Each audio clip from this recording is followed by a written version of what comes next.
Hey there, this is Jen T. Grace. I am the founder of Publisher Purpose, and I am here to talk about Derek's book launch today of Just Retire Already. How are you doing, Derek? I'm doing well. How are you doing, Jen? I am doing great. I enjoy these conversations so much because we're at the phase in the process where the book is out and people can purchase it, people can be impacted by it, etc. So I feel like it's always a long time in the making. So it's exciting when we're finally at this point in the conversation. Well, I think the number one question I get asked is how long did it take you to write the book? So what's the answer? Well, I was telling them it was 10 months to write it and then about a year to get it published. So for anyone out there thinking you're writing a book and getting it published or getting it out in a week or so, just know there's going to be a long time frame for it. Yeah, absolutely. And I feel like, you had what feels like a lot of content that you had pulled from and were able to kind of curate over time and through blogs and things like that. And even with kind of having not starting from ground zero of a blank page, still, takes a little bit of time. Yeah, no, it does. I mean, my big challenge, as you know, was getting everything through compliance. So if you're in our industry, that's obviously a big hurdle because that took about 4.5 months, I think, on its own. Yeah, definitely. And even with that, though, I feel like we really were able to kind of get across the finish line. Still feels relatively quick in the grand scheme of things. Yeah, yes. I mean, I haven't really, I don't know how much your normal authors take or what's the common amount of time, but I imagine it's probably around 2 years at least. It's from writing through publication. Yeah, I would say so. Our publishing is probably averages about 8 months once it's actually like we have the thing. Yeah. Then we're probably in good shape. But I want to ask you, so you are a financial advisor. You obviously have a specialty around retirement planning as indicated in the title. So Just Retire Already. So I would love to kind of just start with like just a high level of kind of what the book is about and kind of how the book is broken up for folks. Sure. So the book is really kind of a retirement guide. So it really examines, what are the big risks or challenges that a retiree is going to potentially face in retirement. So I'll go with things like market risk and taxes and longevity, stuff like that. Then I talk about what are the tools you have to solve them. There are a variety of tools. It's not necessarily, hey, you have to do this one thing, but this is how you would use this tool. This is when it's a fit. This is when it's not a fit. So it helps you kind of create the retirement that you want to have. And I think kind of one of the things that makes it probably a little different than most other financial books is I use analogies to keep it easy to understand, a lot of jokes, and not all of them are good, but they're in there, and some stories. Just I wanted to be a little bit of a lighter read than just an analytic heavy book. Yeah, I think that's what. Do you have a copy of it nearby by any chance? I do, yeah. Yeah, if you want to just hold it up to show the cover, like it has a very, to me, like just very accessible feel to it. It's not a typical financial book. Like there is humor and like a lightheartedness in there as well as concrete information.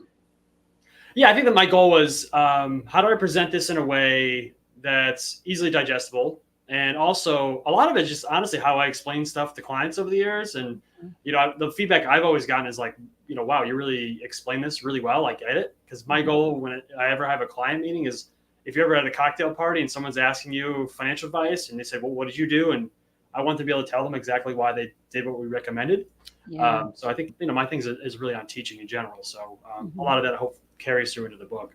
Yeah, I think that's a really good point to make, because if your client can't explain why a decision was made, I feel like that's a really good metric of if you're doing your job well or not. Yeah, I don't want it to be like, oh, well, Derek told me to do it, so I'm doing it. To me, that's not a good reason. No, that doesn't serve it. No, great, you trust me, but let's work through this together. Yeah. So based on how it's broken out, because like you were saying, there are kind of like these different sections that are tackling significant and large topics.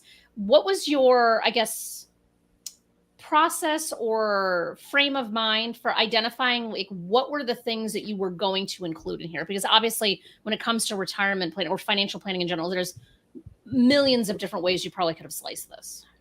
Yeah, I think that's probably one thing that maybe changed through the writing process that I thought, because in my head, I said, okay, I'm going to talk about a risk, and then I'm going to talk about, all right, here's how you solve it. And then each chapter would be kind of like back and forth. But then as I was writing, I realized, well, this solution kind of can cover 2 of these risks, or this one can cover 3 of them. So the way I divided up the book is, first section is really, here's all the things that can go wrong. And then the rest of it is, okay, here's here's how you potentially cover up those problems or fix them. So for me, it was really about determining like what was the big things that people have challenges with in retirement, and what are some of the things that we're not aware of. I think one of the biggest challenges that I've come across with retirees is I always talk about like mountain climbing. Like all of the books we've read and all the knowledge we're talking about is acquiring money, and they think that, all right, I just need to be at this number when I get to whatever number it is. Like, I don't know if you remember those old ING commercials. You had like a stupid big number on over their heads as they're walking around. Yeah. It's not a thing, because there's all these other things that come up and life has problems. You can't fix it. Yep. Yep. Yeah, that makes perfect sense. And before we went live, I was sharing how I was having a conversation with somebody yesterday, and they were talking about retirement based on where they were located in the country. Mm. Is that a common question that you get of like, how long is retirement? Because I feel like the variables must be so great between people's goals and their physical health and mental health and things like that. So like, how do you respond to that? Yeah, I mean, honestly, that's our biggest challenge as advisors is if I knew exactly when you'd die, I'd give you the perfect plan right now. But we don't. And I think people really underestimate how long they'll actually live for. When I was doing research for the book, I found a study that if you're 65 years old now and married, there's a greater than 50% chance that one of you will live to at least 90. Wow. So if you did retire at 65, that's a 25-year window. That's a long time. Yeah. And like, if you look at my family, I had my grandfather lived to 100. My great grandma lived to over 100. She was, I think, 105 when she passed away. So some people that have longevity. So some of those things you have to factor in. Yeah. You really want to make sure you're paying attention to that, because the challenge with living too long is it multiplies all the other risks that we're talking about in the book. So, for example, like a market risk, a market drop happens of 20% or more, probably about every 6.5 years or so. So if you're living longer, you might have an extra 20% drop in your portfolio at some point that someone who lives only 15 years would have. Yeah. Right. So there's all these other things that can happen, and tax law can change over the years, things like that. Wow. Yeah, that's really interesting. So do you find that people are like just focused, like you were saying before, on like just the number? Like what are the other things that people should be focused on, if not just that kind of like bottom line number?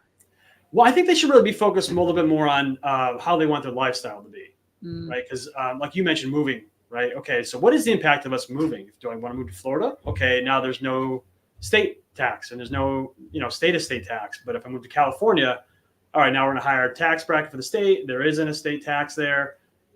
So those are decisions you have to make. Are we downsizing? Are we not? Like, all those decisions kind of impact how much you have, because in reality, $1 million may be way more than you need in retirement, or maybe not even close to enough, depending on where you live, right? Yeah. So the number thing to me is kind of irrelevant. It really should be kind of like, you got to look bottom up in terms of, what are you spending? What do you want your lifestyle look like? Are you traveling? Are you just spending time with your grandkids? All those variables you really want to kind of think about and really design your life around that. Yeah. And is that kind of how the book, like you were saying before, kind of like the problems and things that kind of surface, is that kind of where you're potentially addressing some of this? Yeah, because I think what happens is, I think a lot of people miss, or they're just not aware of like what happens in retirement, right? They like, okay, they know at some level I need to get Medicare. That's okay. That's one thing, but they don't really know how much it costs. They've been told their whole life to put money in a pre-tax 401k to save taxes now, because their tax rate's gonna be lower in retirement, when that may not be the case. If they, people may downsize, maybe they don't, right? So maybe I haven't seen people drastically change their lifestyle in retirement. That's probably one misconception I see all the time. Yeah. So the book really tries to lay out all these different things you have, but then there's also a lot of like little tweaks we can make that make up a bigger difference than you think. Because it's kind of like an ecosystem where one thing may impact something else. And I'll give you an example. If you take money out of your 401k and you get taxes on it, well, that could push up potentially your Medicare tax or your Medicare premiums, right? So these decisions you have to make, and if you're not thinking ahead of time, how do I plan for this? Those can increase your costs, and that will mean you need more money to retire, where you can have less actually if you just plan better. Yeah. I think this just furthers why people should work with a professional such as yourself, because how else would people find this information with ease? I would imagine it's going to be incredibly overwhelming. Well, yeah, I mean, you can find anything on the internet now. So that's the good news. The bad news is you can find everything on the internet now. So and some of it may apply to you, some of it may not. A lot of people tend to ask friends and family that have already retired, but they apply their situation to them. Like I'll even give you an example. My father-in-law, his wife passed away a while ago, and his brother said, "Oh, you can't collect her Social Security." That was not the case. He could have collected her Social Security much earlier. Oh, He didn't do it until I talked to him. That was a $2,000 a month mistake. wow. That's Right. a So big mistake. yeah, and that's something you really want to pay attention to when you're looking at, you talk to a professional, you talk to your friend, like, because they may not know your whole situation and they may Yeah. not obviously know the whole laws because he was applying his situation to his brothers. Yeah. Yeah. And there's obviously no ill will there. They're trying to be as helpful as they can, but you have giant Right. blind spots when this isn't what you do. Correct. Yeah. I mean, it's I wouldn't dare tell anyone how to fix their car up. I have no idea how to do that. Neither do I. Yeah. Yeah. Yeah. Wow. Huh. And so then when you're working with somebody, are you like you're starting with that kind of end vision for like what they want from their life. And then you're kind of backing into a plan that's going to be appropriate for them in all of different facets. Yeah. I mean, I'm big on analogies, as you could probably tell from the book, but it's like if you're going to go on vacation, the first thing you do is you pick where you go. You don't just get in the car and start driving and hope you end up somewhere, right? If you pick a beach vacation, you're going to pack warm clothes. If you go to Switzerland to go skiing, you're going to pack, skiing clothes, right? So you want to, I think the first step is always really designing or thinking about how you want to have your life and what's important. I talk with some clients about, having core values and making sure we're aligning the plan with the core values. Because then you can kind of work backwards from there and figure out the numbers from that standpoint. Yeah, I think that makes a lot of sense. So if you were to, think about why you wrote this, like what was the fundamental reason why you're like, I need to put this into the form of a book?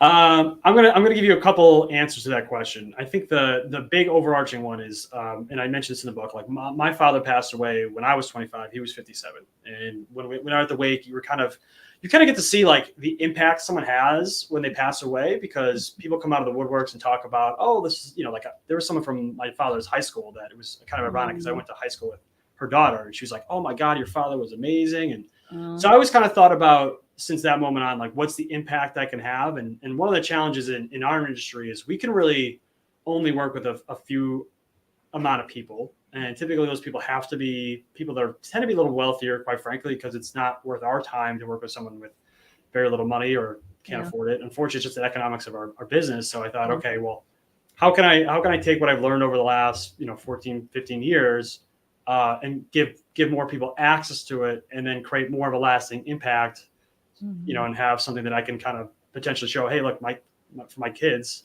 hey, this is something your dad did, and he can hopefully help out, and hopefully this does have an impact and can positively help people, even if it's just one little tip from the book that may save them a couple grand in taxes in some point.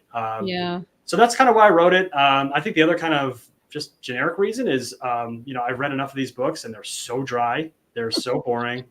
And that's me saying this, who loves this stuff. Very dense. And I just want to write something that was a little more fun and enjoyable for that person that wants to learn more, but gets really bored by it, or this just isn't their thing.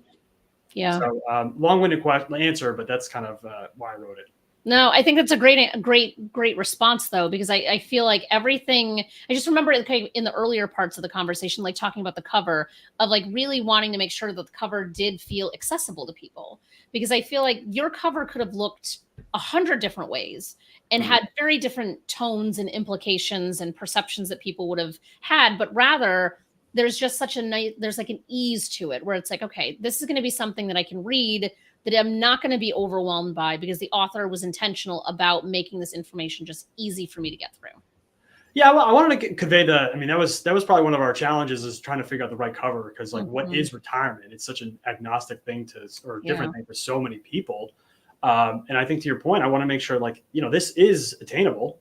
You just have to do a little bit of preparation for it, but we should all be able to retire and have a life that we liked, and trying to figure out a way to convey that on a cover is always challenging. But, I mean, that's kind of my ultimate goal, is say, hey, look, this is something that you can strive for, and something that you can have, and it's something you can enjoy. You're not just sitting at home all day watching TV because you didn't save enough. Yeah, absolutely. And then I think the good thing is, right, like you have this book that's accessible for anybody to pick up to like really just get their wrap their head around, what they should be doing. But then there is an option for folks that have that are the right alignment with you for them to actually just call you and say, "Hey, is there potential of us working together?" Which I think is a kind of like a beautiful situation as well. Well, yeah, I think the nice thing about this is you kind of test me out a little bit, right? So if you like the way I kind of explain things and you like kind of the information that's in there, it's kind of a little quick preview of what you would get by working with me. So in some ways, it's kind of a nice way to test me out first, really. Yeah, it's like a try it before you buy it type of Right, stuff. right. I love it.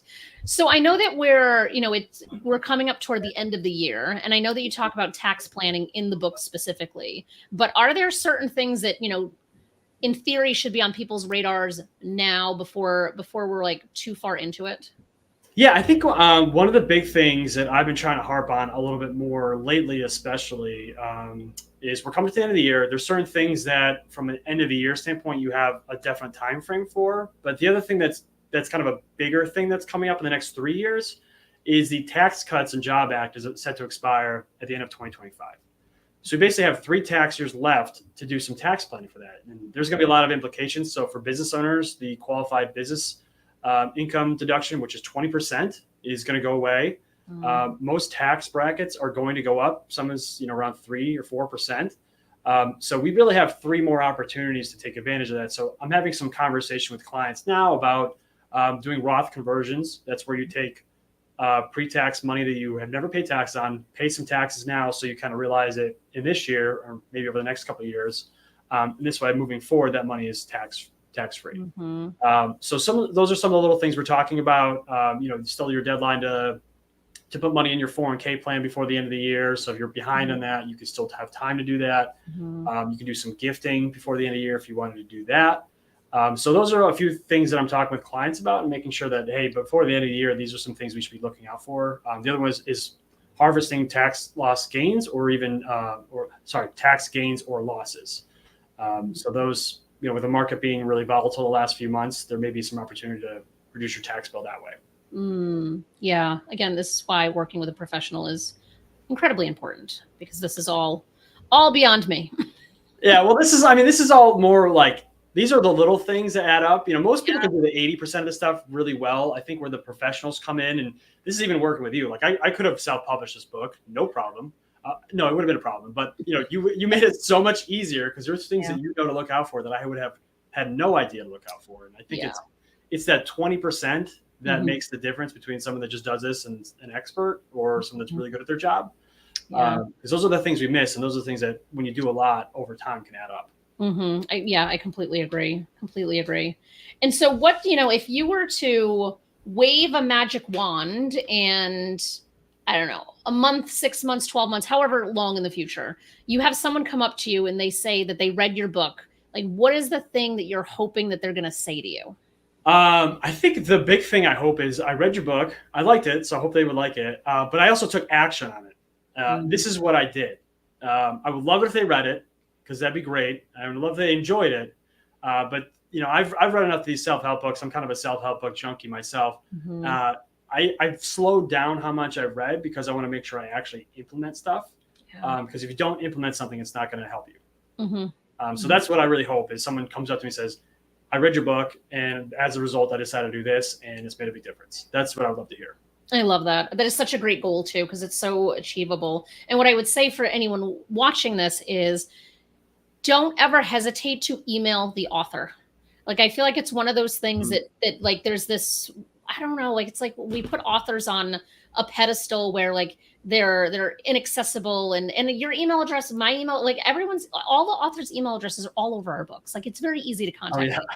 Yeah, we make it pretty easy. And it's like you want that because it's great to hear from somebody who feels like they genuinely were impacted. So I would say the call to action here would be like, buy the book, read the book, implement something, and then actually send an email to you and tell, like, that way you don't have to have that, don't have to wait for that to be a conversation, but somebody can be like, oh my God, like I just implemented this immediately. And I had this, this instant results from it. I think that's such a beautiful email to receive.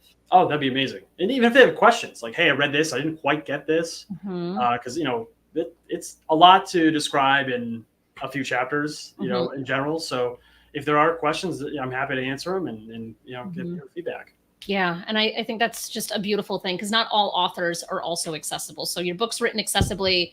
Mhm. You convey the information just very easy for people to understand. And as you just said, if someone's stumped on something, like just reach out and ask, you know, like why sit with that question that could easily be resolved, you know, very quickly by you. Yes, absolutely. And can I make one other comment? I know we didn't talk about this prior to, but Yeah, I absolutely. want to, you know, convey this. One of the big parts of me leaving an impact and having a legacy was tying this book to a nonprofit. So if I can I talk about that? Please. Okay, so one of my former clients was Leap for Education. They provide a lot of educational care for kids that need it. So typically underprivileged kids that just don't have the after school programs. You know, it's really helped them get into college. You know, I used to go to their events, and the last event that I went to, they had someone who was both her parents. She was from Africa. Both of her parents were deceased. She had to come to America, live with her grandmother. Because they died of cancer, she's now on track to become a doctor because she was through this program. So a portion of the proceeds that go to the book will go to that organization. So I want to make sure I highlight them because I think they do great work. And I'd like to see their name get out there, and hopefully this moves them forward a little bit. And so you don't have to just buy the book to donate to them. You can actually donate them directly at leap4ed.org. Yeah, that's beautiful. Yeah, I always love when there's a philanthropic tie-in to an author's work because it just, from a reader standpoint, you're like, okay, wow, I can get this information from this author, and I'm also doing something good because the author's doing something good with that money. So I think there's just a beautiful synergy there. Yeah, I think the nice about having maybe a slightly bigger platform than me just talking on LinkedIn or whatever I'm doing now, having the book is you're able to kind of, hey, we can make an impact in several different ways, and this is one way we can really help out. Mm-hmm. Yeah, absolutely, which I think is phenomenal. Oh, this is so good. So your book is available wherever anyone would like to purchase books. If they go to your website, which is at the bottom of the screen, just retire already. All of the links to all of the location, or not all of the links to a select number of locations is available because your book is available on 40,000 something platforms. So it's a lot, but there are, you know, top 5 or 10 where everyone buys their books. Obviously, it's available on Amazon as one of those retailers. The retailer that I will plug is bookshop.org. Bookshop.org is an online independent bookstore that has a philanthropic tie into what they're doing. And so they give back to the independent bookstore community, which I think is phenomenal. They've raised like millions of dollars. That's great. Yeah, we need that. Back. Yeah, and they're also a certified B Corp, which is why it is near and dear to me personally because of PYP being a B Corp. So highly encourage folks to go through bookshop.org. They have been continuing to make a dent ever so steady into some of the others' market shares, which I think is a good thing to see. So big plug there. But however people purchase it, I think it's a good thing to get in their hands. And any last words that you want to share, Derek? You know, I think I would just say that, you know, if you're thinking out there, think about writing a book, just start. I just said, you know what, all I'm going to do is I'm going to plug away an hour a night. You know, I have 2 young kids. My kids are 5 and 2. You know, I'm busy at work. I'm busy at life. I just, you know, so I want you to put the excuse away. Just start chipping away at it. If you think you're going to write a book and you think you have an idea, because I think anyone you talk to is like, oh, I'd love to write a book, right? To me, it's like running a marathon. Like everyone talks about wanting to do it. They never actually do it. It's not as uphill of a climb as you think it may be. And I would just say, just chip away at it if there's something that you do want to do. Because I never really intended 5 years ago. It wasn't like a major dream of mine to have a book. But I just had this idea. I was like, I want to just see where this goes. And it felt good writing it. And I felt like I had energy doing it. And it was better than just watching Netflix every night. So I would just say, just go for it. Yeah. I love that advice because it really is. It's such baby steps. You know, like you don't just write a book in a day. You don't just write a book in a week. Like it really is just chipping away at it ever so slowly. So I love that that's kind of the approach that you've advised because it works. It works for a lot of people. Well, it's like that old phrase, like you don't eat an elephant all at once, right? You just one bite at a time. Just like a marathon, you don't just run 26.2 miles tomorrow because you feel like it. Right. How that works. I love it. Well, thank you so much, Derek. I really appreciate it. As I said, I'm just excited that we're finally at this this juncture of the process where we can just celebrate and be excited that it's here. It's a nice feeling for sure. It really is. Beautiful. Well, have a wonderful rest